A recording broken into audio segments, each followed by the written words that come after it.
답답했던 관계가 홀가분해지는 인생 처방전. 첫째, 수평적인 시선으로 바라보자. 좋은 영화일수록 장르를 구분하기 힘들다. 찰리 채플린의 영화를 단순히 코미디라는 장르로 볼 수 있을까? 스티븐 스필버그의 영화를 SF라고 단순히 정의해 버리기엔 어딘가 석연치 않은 부분이 있고, 미야자키 하야오 감독의 영화를 애니메이션이라고 한마디로 표현한다면 이건 역시 어디까지나 편의상 구분이라는 느낌입니다. 애니메이션은 주로 어린아이들을 대상으로 한다는 생각으로 자신도 모르게 멀리하는 사람들도 있습니다. 하지만 아이들을 위한 내용이라고 생각하던 사람이 억지로 극장에 끌려가 오히려 더 큰 감동을 받는 경우도 있지요. 장르 구분은 사람들에게 선입견을 심어줍니다. 오히려 장르 구분에 얽매이지 않아야 관객으로서 자유로워집니다. 되돌아보면 우리 주위에는 영화나 음악뿐 아니라 실로 많은 분야에서 편의상의 구분이 이루어지고 있습니다. 같은 옷이라도 유명 브랜드라면 그것만으로도 고급스러운 것이라고 생각해버리죠. 여기서 한 가지 제안을 해봅니다. 한 번쯤은 DNA에 깊이 각인된 프로그램을 바꿔 내면에 있는 고정관념을 제거해 보세요. A가 아니면 안 된다, B만이 인류다 라는 생각을 무엇이든 둘러보자, 무엇이든 경험해보자 라는 생각으로 바꿔보는 것입니다. 무엇이든 둘러보고 무엇이든 경험한다는 것은 즉 시선을 수평으로 유지한다는 말과 같습니다. 길을 걸을 때도 아래만 보게 되면 아무것도 보이지 않게 되고 반대로 위만 보게 되면 잘못된 판단을 하게 됩니다. 따라서 시선을 수평으로 유지해야 합니다. 브랜드가 고급이든 아니든 시선을 수평으로 유지하고 본다면 생각은 훨씬 자유로워질 것입니다. 둘째, 경험을 회피하면 놓치는 것이 많다. 먹어보지도 않고 무작정 싫어하던 음식을 두 눈 딱 감고 먹어봤더니 생각했던 것보다 훨씬 맛있었던 경험이 있습니다. 그런 예로 등장하는 음식이 나토입니다. 나토는 어렸을 때부터 그 끈적거리는 게 싫어서 도저히 먹고 싶은 생각이 들지 않았다고 말하는 사람이 적지 않습니다. 어떤 사람은 콩이 건강에 좋다는 기사를 보고 나토를 먹게 되었다고 합니다. 몸에 좋은 음식이라는 심리도 작용했겠지만 지금은 스스로 찾을 정도로 좋아하는 음식이 되었다고 하더군요. 음식 말고도 이처럼 괜히 경험하기를 회피해서 손해를 보게 되는 경우가 얼마든지 있습니다. 책이나 영화의 경우 싫어하는 장르, 싫어하는 작가, 싫어하는 배우라는 이유로 안 보겠다는 사람들이 있습니다. 덕분에 뛰어난 명작을 놓치기도 하지요. 색깔에 대해서도 민감한 사람들이 있습니다. 이 색은 나한테 어울리지 않는다라는 생각 때문에 입고 싶은 옷이 있어도 포기하는 일도 일종의 경험 회피입니다. 하지만 한 가지 색에만 너무 집착하면 자신의 가능성을 스스로 짓밟는 결과가 될지도 모릅니다. 물론 자신에게 잘 어울리는 색깔의 옷을 입으면 가장 좋겠지만 너무 그것만 고집하면 옷을 고르는 데서 오는 즐거움을 느끼지 못합니다. 새로운 색에 도전해볼까? 빨간색 옷도 입고 싶다. 이런 가벼운 마음을 억눌러서는 안 됩니다. 때로는 스스로 만든 규칙을 넘어서는 도전을 해서 자신의 가능성을 예전과 다른 방향으로 끌어내보는 것입니다. 셋째, 싫은 사람을 대하는 관계 요령. 저 사람 같은 스타일은 싫어 라며 겉모습이나 주위의 평가만을 듣고 사람을 멀리한 적이 없습니까? 하지만 잘 알지도 못하면서 저 사람은 이런 사람이다 라고 판단하는 것은 좋지 않습니다.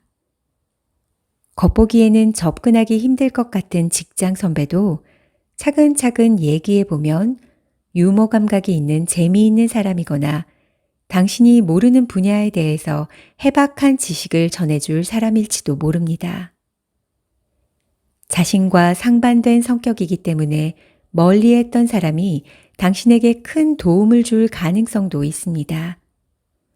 유유상종이라는 말처럼 닮은 꼴의 사람들은 자연스레 뭉치게 되어 있습니다. 실제로 비슷한 사람끼리 모여 있으면 이야기도 잘 통하고 마음도 편해지지요. 그렇지만 자신과 전혀 다른 성격을 갖고 있는 사람들에게도 시선을 돌린다면 인간관계도 사고방식도 그 폭이 더욱 넓어지게 될 것입니다. 저는 스트레스를 줄이는데 뇌세포의 젊음을 유지하는데 관계, 사교만큼 중요한 것은 없다고 생각합니다. 따라서 평소에도 될 수 있는 한 많은 사람과 만나려고 노력하고 있습니다. 가능하면 자주 다른 사람과 식사하며 그들이 하는 여러 가지 이야기에 귀를 기울입니다. 새로운 만남은 새로운 지식과의 만남이기도 하니까요. 이야기를 나눠보면 새로운 지식이나 사고를 흡수할 수 있습니다. 아무리 자신과 정반대 성격을 가진 사람이라도 사귀는 동안에 그 사람만이 가지고 있는 매력을 깨닫게 됩니다. 물론 싫어하는 사람과 사귀려고 노력했지만 역시 마음에 들지 않는다. 함께 있으면 피곤하기만 하다라고 생각하는 분도 있을 것입니다. 싫은 사람, 마음에 들지 않는 사람을 재미있는 사람이라고 생각해 보는 것입니다. 조금 관점을 바꿔서 그 사람을 바라보면 싫어하는 마음이 풀려 이해하기 어려웠던 부분을 즐길 수 있는 여유가 생길 것입니다. 상식에 벗어난 행동도 사고방식도 객관적으로 관찰할 여유를 가지고 보게 되면 저런 우스운 사고방식도 있구나. 별 우스운 사람을 다 봤네 라고 그 의외성을 즐길 수 있는 것입니다.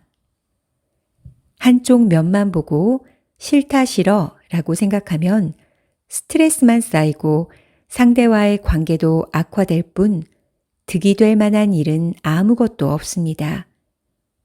그보다는 우선 한 발 뒤로 물러서서 관점을 바꿔봅시다. 이렇게 하면 불편했던 사람도 진심 어린 마음에서 재미있는 사람으로 느끼게 되어 적당한 인간관계를 유지할 수 있을 테니까요.